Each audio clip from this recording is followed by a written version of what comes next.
Hey guys, it's Alice from the Advice Service here. We've put together some information videos about university processes such as academic appeals, complaints or academic misconduct. We hope you find these videos informative, and if you want any further information or if you feel like any of these apply to you, then get in touch with our advice service via our website. What is academic misconduct? If you've received an email about academic misconduct, you might be wondering what the next steps are and what your best options are. If you receive an email, it's always best to fully read through all of the information provided. If you're still not sure, then get in touch with us and we can walk you through some of the steps and the information that the university's provided. It's hard to pin down exactly what academic misconduct is, but this is usually when the university is unsure if the work that you've submitted is entirely your own. This is to ensure that no student is given an unfair advantage in completing their work. What are some examples of academic misconduct?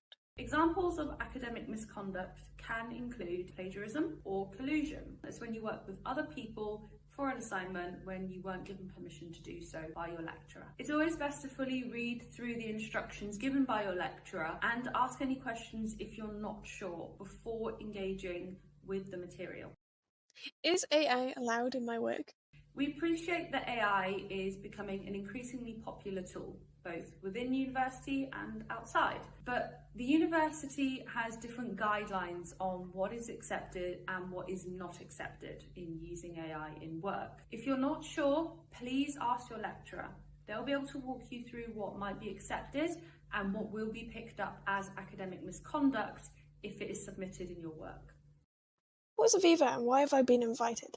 If you're invited to Aviva, this is because your lecturer or program manager is a little bit unsure about if the work you've completed is entirely your own. Don't panic though. This is an opportunity for you to demonstrate your understanding of the work. You'll be asked different questions in your Viva, such as how did you come to this conclusion in your work? Can you give us a brief overview of what your work is about? Or how did you find your references? When going into the Viva, try and collect all of the work that you used to submit your assignment. This can be drafts, this can be reference lists, how you found your references, how you planned your work. It's always best to be completely honest about how you created your work. When you're invited to Aviva, you should have received an SC05 academic misconduct form. This will be attached to the email. Read through this. This will give an outline of what parts of your work your lecturer is a little bit unsure of, or what has been detected as plagiarism or academic misconduct. After your Viva meeting is held,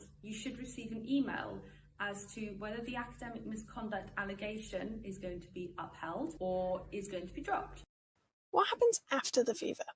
When you receive the outcome of your Viva, you'll get another SC05 form. We know this can be a little bit overwhelming with all the forms and information coming in, but try and read through the information as best as possible. Take breaks if you need to. You'll have 14 days from the day that you receive your second SC05 academic misconduct form. You'll be required to fill in section D of this form. This is the opportunity for you to accept or deny the academic misconduct allegation. If you accept the allegation, then the penalty that's outlined in the letter will be applied.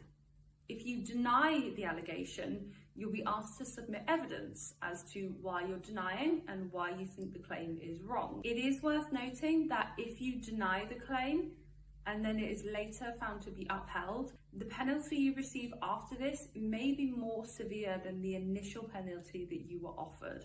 Remember, if you don't submit the SC05 academic form back to the university with section D completed within 14 days, the university will assume that you're accepting the allegation of academic misconduct, and the penalty that is outlined on the letter that you received will be applied. Once you respond to the academic office, either accepting or denying the allegation of academic misconduct, you should receive a confirmation email. The case officer that is assigned to your case will then look at all the information that you've given, look at all the data, and will give you an outcome. This is usually within 30 days.